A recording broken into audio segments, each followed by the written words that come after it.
Hello and welcome to another Heavy Metal Therapy interview we've got today a group called Welcome to 13 that have contacted us, an upstart from Leeds in England. So tell us a bit about yourselves. So, so we're currently a heavy metal covers band with a mental health message. We are going to be writing and working on some of his own stuff as well. So what's driven you to want to write about mental health and kind of write in that field and have a bit of a sort of passion behind that? Joe, let me just leave this one. Yeah. It started with our frontman and singer, who's comes from a mental health professional background. So he's a mental health nurse, currently doing his master's degree. Unfortunately, he couldn't be here tonight, but so he started the project basically wanting to start a band that had a message and an ethos from a mental health standpoint. And he just put it out there to see if there were other like-minded musicians wanting to do something similar. Basically to create a scene within itself, you know what I mean, rather than just a band on its own. But then, because the band is the vehicle, but it's to create a gathering of people in an environment where it's safe and accepted to talk about stuff like that. Really, I mean, I came to it quite late in the project. I wasn't looking to join a band again, but then when he told me what he was aiming to do, the message he wanted to get across, and to come from that kind of standpoint and viewpoint, then I joined it as well. So that's basically it. How's it been so far? I know as a project so far, you don't have any music out so far. How's it been with writing music? Are you leaning more towards covers at the moment, or is there going to be original music about your experiences or potentially other people's experiences? So at the minute we've built a set around covers just to get out there and get get gigging, and like Simon said, start building that community. But we are actively writing his own stuff as well, just to get us out there and start getting the message out there. There's plenty of music that that fills that already, so we're using that as one of our like platforms to get out there, basically. Certainly, one of the things I've noticed about the project going through the socials so far is being called Welcome to 13 and not ironically being filmed on Friday the 13th, and it's reframing that as obviously it's the unlucky number, but it's, do you want to take it and do something else with it? So tell us a bit about the name of the group. Well, the tagline is that we want to reclaim the unlucky. So that's where it's come from, the name 13, because the 13 there is seen as it is seen as unlucky. It's seen as bad luck, and it's those type of viewpoints and those people that we want to attract. People think that they are on their own or unlucky or different, that the makes us all come together. So that was the ethos behind the name. So do either of you two have an affinity to the number 13 or Friday the 13th for any of the superstitions? No, we don't. Yeah, it's quite interesting, I suppose, when the day comes up and you've got the superstitious people that are scared to walk under a ladder or under a bit of scaffolding in case all of a sudden something happens that's catastrophic that just wouldn't happen on the day 1 to 12, but for some reason 13 comes along and it's a bit like a full moon where there's those little superstitions and sort of quirks where people start to panic a little bit and can be more superstitious. Yeah. Well, I mean, at least 10 people today have said to me about, it's Friday the 13th. It's just another day. It really is. Absolutely. Absolutely. So what sets you guys apart from others? Obviously, a lot of bands that are leaning into the theme of mental health and writing about their own struggles or being sort of bringing a light to other people's struggles. What sets you guys apart from bands like there's obviously Malevolence, there's King 810, there's even Slipknot for some of the bigger groups. What sets you guys apart and what do you want to do with it? So I think mainly it's to build the community, like Simon said, the band and the doing the shows, etc., is just the sort of vehicle of it. But it's the whole of the community that we'd like to build. And then purposefully going out and working in particular with people like yourselves, certain organisations, potentially doing raising money with people like Andy's Man Club, etc. So I think no, there's other bands that do things like that, but in particular, it's our main point. It's not just like a side bit or an add-on. It is our main goal. So you're quite passionate and you like to do something in the mental health field and try to help out there.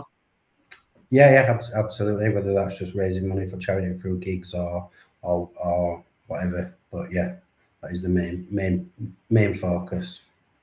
So is this something that have you guys had a struggle that had sort of triggered this passion, or is it seeing someone else struggle, or just are you driven to think I could really help in this field? Well, I think we are. Well, I think 9 out of 10 people have had a struggle with mental health at some point. But yeah, we all have. Jackson, myself in particular, have had major struggles, childhood trauma, therapy, etc. So, and then I think we all have friends or all know people as well that have dealt with major mental health issues. Absolutely. I mean, up and down the country, like you mentioned, the Andy's Man Club, every week they've got groups of men up and down the country that meet up to talk about their problems, giving them a space. And there's other groups that have sort of started as a result of that to fill the gap, not just for men, for women, for anyone that feels like a space to talk, because it's amazing the power of walking into a non-judgmental room and just being able to open up, knowing that it's sometimes not clinical help you need. For some people, it is just having that voice and being given the permission to use it. So AMC in particular is a big deal for me. So 3 years ago, I started my recovery journey, and through AMC, that was the first sort of step in my journey. So I went, I think 2 years solid. I don't think I missed a single Monday for 2 years.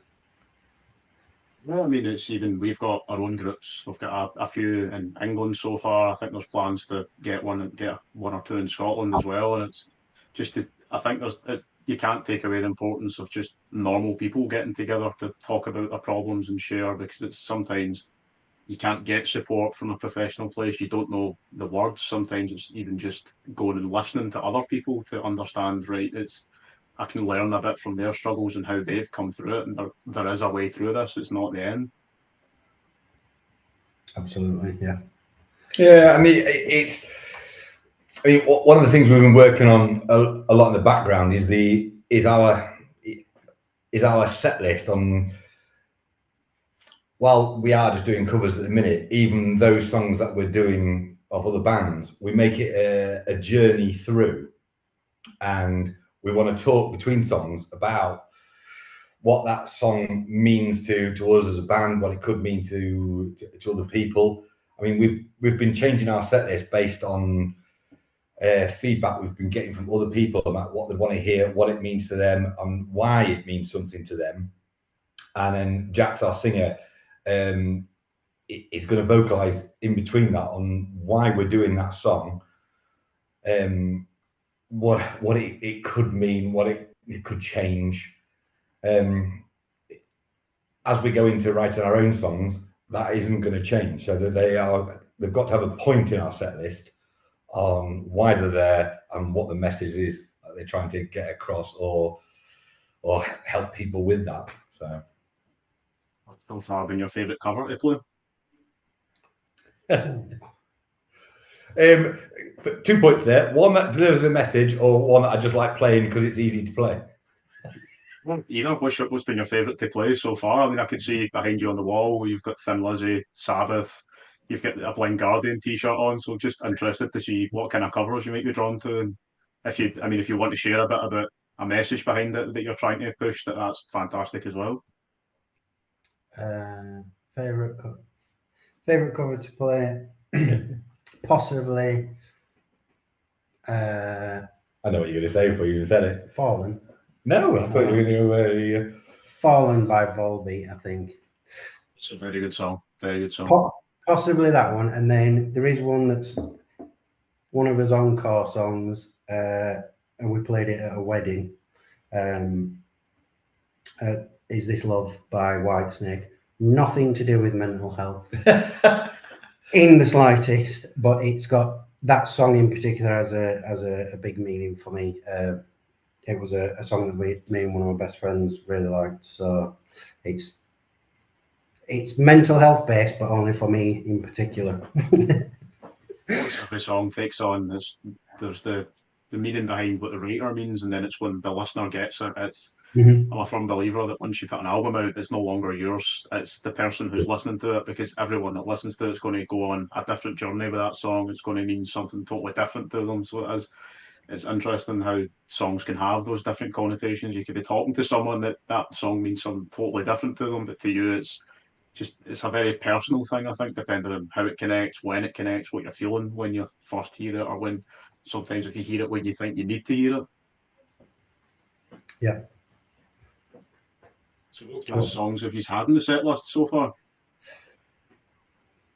The set list is quite varied, so we've got everything from Paranoid to ABBA. Yeah. Some Kiss in there. What else? Blink-182. Green Day, yeah. There's I think we've covered quite a large spectrum of rock and metal, to be fair. And yeah, they're all, like Simon said, they've all been sort of hand picked. They're all specifically picked to fit the journey of mental health recovery. So, what was your favourite one? Well, yeah, Volbeat, because I only play 3 notes in it all the way through, and it's very easy. I like that a lot. Not Detroit Rock City? No, that's well hard to play. I like playing it, but yeah. Once again, for me personally, playing the ABBA SOS, because we put our own stamp on it and make it different, and it's one of those songs that everybody knows it and it means something to everybody. I mean, me personally, it's one of my daughter's favourite songs, and it's something that we share a connection over, and that's why I like playing it. So what songs are you?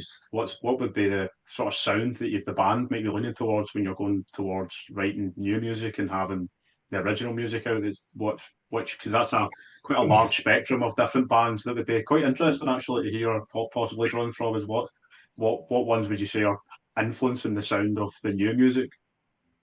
Well, the irony there lies in that the new music we're writing is, I would say, heavier than the covers that we play. Yeah. But then that's just the way it's gravitated, isn't it? So yeah. In particular, myself, when I've been writing today before we started, it's probably fits in more doom metal. It's more Sabbathy, to be fair, the stuff I write. Yeah. However, I've not done anything. So we've got another guitarist as well, Jan.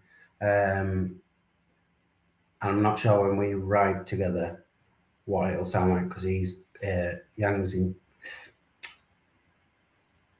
possibly closer to sort of extreme and that sort of stuff. When I've heard him write his own stuff and play his own stuff, so he might tone down my brutalness.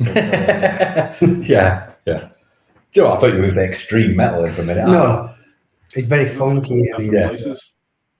I mean, even doom metal, if like Sabbath was an influence, the early Sabbath was probably I would say Sabbath. The early Sabbath is closer to jazz than it was to hard rock in many places. So I think it's especially doom metal is one of those that as much as it's got a very distinctive sound, depending on what way you want to go with it. It can have different tones underneath it and stuff like that, depending on the players playing it and who's playing it and the sort of atmosphere in the room and stuff like that. It's not. I don't think it's a one size fits all. As much as Doom's quite naturally slow and it's usually a bit kind of harder, but it's one of those that I think it's got a vast palette to paint on. Yeah, I'd say somewhere probably between Uncle Acid and Sabbath is the sort of stuff I write, and I don't know why. I'm not sure. It's literally how I've written stuff since I was 14 years old, and I'm not 100% sure why, but just how it comes out for some reason. How did all of you guys get together? Was it just a natural getting together, or was it one of you came up with the idea and said, "I've got this idea. I want to do this as a band and have a meaning behind it to drive the mental health conversation," or was it just a thing that you all came together and someone had the idea and thought, right, we're going to do this? Sorry, you mean the mental health standpoint? Well, yeah, because the band it's got that theme of mental health and the journey of recovery and stuff like that. As it's weirdly enough, I mean that bit came first. It's weird how we gravitated towards each other because Jack's our frontman singer, whatever you want to call him. He started the idea coming from a mental health standpoint, and then I think because he started it way before I joined, and wanted to do this project, but more as a project rather than the band was the later idea. The project came first, about grouping people together to, even if it's just for recovery, talking through something like that. And then because he was a vocalist previously, thought, well, the might be a good idea to go down the band route. And then I say we've just joined, and it just so happened that we glued together, so to speak. Yeah. So has that been as a band getting? Obviously, I think that sort of having the mental health theme might make it a bit more natural, where you might share struggles with each other, be able to support each other through struggles. How's that been as a band starting from that basis? I think it's a lot of bands maybe start with a different mission and then mental health comes into it through meeting each other, struggling, growing together. But you guys have got that from the start. How's that been? It's more like a family than a band. We get together once a week and practice, but we pretty much all talk to each other every single day. Anything's going on, we all know about it and help each other. And obviously not just band members as well, our kids and wives and stuff as well. We all spend time together and support each other with whatever we need. Yeah, it's for me personally, it's been good being able to call on people, because while I'm going to put my hands up and say I am not the greatest person at speaking when I am struggling, it is because it is the band and I know them so well. I've been in a position where I can talk to them. And well, you've had a phone call off me. That's the thing, it's feeling comfortable to open up to that person. It's some people appear that they might be sort of rock solid, and these people that they don't need help, but behind the scenes they've got that one person or those couple of people that they will open up to, which is it's important to have those people you can open up to. It doesn't need to necessarily be a massive network, but as long as you've got even that one person, it's an invaluable thing. Yeah, it's been it's the telephone call you can make. You ring up and go, well, it was like with Tom, let's go through these chord progressions. But while you're on the phone, can I just talk to you about this? That's been the positive for me. Yeah. The same, like you mentioned, having a big network or whatever. I've done that before. I've had, plenty of people that you'd call friends, and then when push comes to shove, they're not really there. Whereas us five, I could ring any one of them and say, can you just come here with a shovel and some bin liners and they'd be there. But, The ride or die people, they are the important people. The ones exactly, you can phone up and say, yeah. I've got something that we need to get rid of. You know they're going to be there in a shot. Those are the important people, not just the fair weather friends, as that some people probably call them. Those ones that they're only there for the highlights. They're not there when you need them, which sometimes I suppose that's not necessarily a bad thing either. It's important to have, I think, those friends that you can just have good times with, and you don't necessarily need to open up and have these big deep conversations with. You can just phone up and just say, right, we're going on a trip today, we're going to doing this spontaneous fun thing, which is just as important as having those people to offload to, as having those people to make memories with and do fun things with. Yeah, absolutely. Yeah, most definitely. I think we get to do all of that with us five. Get to spend time together having fun and whatever. There's the band bit that we get to all enjoy and all equally put as much effort into and work and whatever. And then, like I say, when we're outside of that, we've all got each other's backs for whatever we need as well. Absolutely. So what activities would you guys do to look after your own well-being, either on tour, off tour, playing shows? What do you do to look after yourself? So for me in the gym,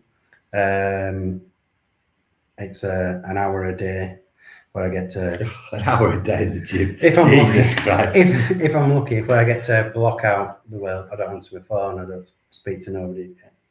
It's just time where I get to shut off. And then music and any sort of art really is a sitting down, painting or drawing or writing music or learning a new song. That is my mental therapy. It's how I look after myself. And then I'm still in therapy. I haven't finished therapy yet. So I have a therapist once a week. So as long as I do that, usually I stay pretty healthy. It's sort of all about what's in your toolbox and knowing not just how to use it, but when to use it. Because sometimes I think the sort of bet the social media says, "Oh, there's all these different avenues for mental health and whatnot," and just go for a run or just go for a walk or just do this. And when you read it, it sounds simple, but when you're in it, it's not simple. It's when you're in it, it can feel incredibly real and incredibly overwhelming. So it's just having sometimes someone to break it down and make it simple. Just be curious to ask questions. Go, how do you do this bit? How do you do that bit? It's, whether it be journaling, going to the gym, it's going into therapy and sort of actually doing that work. I think it's important to find out what works for you, because it's a wide spectrum of whatever's going on and what works for different people. It took me about 17 years to figure out what worked for me. So I spent a long time in and out of doctors, different types of therapy, whatever, just trial and error and learning over time. And then now I'm in such a healthy place, or have been for the past 3 years. I just stick to that. If I only have to let it slide for a week and I already feel it, so I just keep myself on track. Otherwise it's usually a downward spiral. It must be incredibly important as well, you guys having the band and the mental health thing and leaning into mental health with the band and wanting to do a bigger project with that. Is remember to look after yourself as well, because it's the old thing, if you can't look after yourself then you can't look after anyone else, which is incredibly easy to forget. I think we all know that you start caught up in the day-to-day, and it's sometimes you forget, I need to stop and just look after me for a while, which is I think it's the most unselfish thing you can do, because if you're not doing well, then it's everything else goes to pot with it. I mean,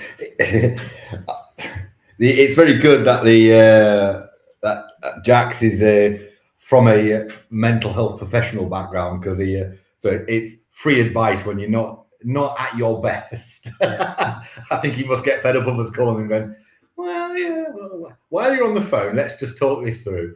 And but then, I mean, he's the same backwards, isn't he? Yeah. Yeah. So when he's not in a great place, he knows he can call on us, and we'll regurgitate his advice back to him. So it's all good. I think he certainly keeps me a little bit more on the straight and narrow, because if I'm pushing it too hard or I'm not looking after myself, he lets me know. And then I'm like, all right, yeah, okay, I'll go to bed a bit earlier today. Absolutely. It's, I think to finish on, because it's like I've learned quite a bit about the band there and a bit about things that are going on, your project and what you want to do is I think from each of you, what's a song, what's your favourite song that's driven you to that maybe lean into a song that you'll go to when you're not feeling the greatest? Wow. Okay. Probably a song called Dear Lord by Thin Lizzy.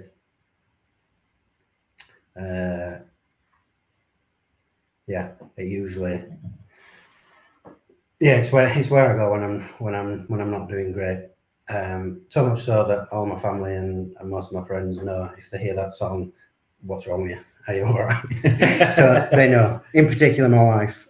And sometimes I listen. I don't just listen to it when I'm not doing well. Yeah. Sometimes you can hear it, and then and I'm like, no, I'm perfectly fine. I just wanted to listen. Just wanted to put it on and listen to it. Yeah. But yeah. I'd say it's got to be Turn the Page by Blind Guardian for me every time. Yeah, never fails. Never fails. Yeah.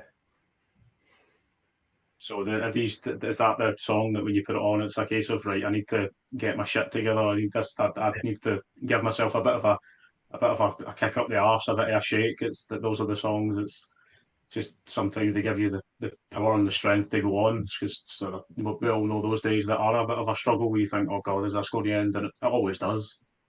Yeah. It's when I start overly listening to Joy Division and stuff like that, I think, hang on a minute, I need to change this. And that's when Blind Guardian comes out. You know? And eventually, Welcome to 13 might be those songs for people that might be they go to them to have that as their song to give them a bit of strength in those days when they don't feel as strong. That's the plan. That is definitely the plan. Cool. Sounds like a good plan to me. And have you got any dates coming up or anything coming up for the? So we start from the 24th of April is his first gig. 24th of April at Lupsit in Wakefield, and then the week after, 2nd of May, at the Lion in Cass, and then as of probably the end of this week, beginning of next week, there'll be loads confirmed. We're speaking to numerous venues. I've been out in bands touring and gigging for 20 years, so I've waited until we're fully ready, and then now the past couple of weeks I'm just getting all the dates and everything organised. So over the next week or so, I'm sure I have a big list on his Facebook page and stuff. So he's looking forward to it, getting out on the road, playing the songs and spreading the message that way. Will there be any originals on the set by then, or? No, not to start with. No. We've obviously started learning.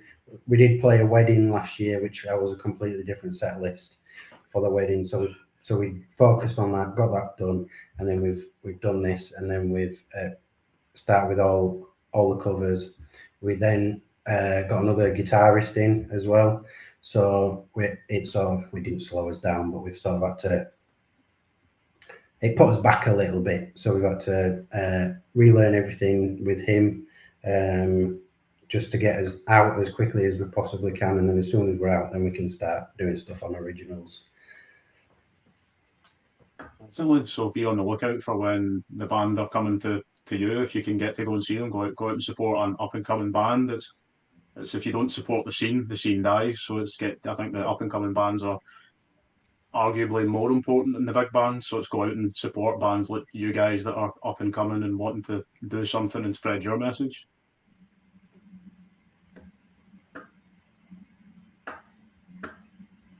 And hopefully we'll have a chat again once you've got new music out. We can chat about the album and what you were writing about and the themes that were behind it and what was going on.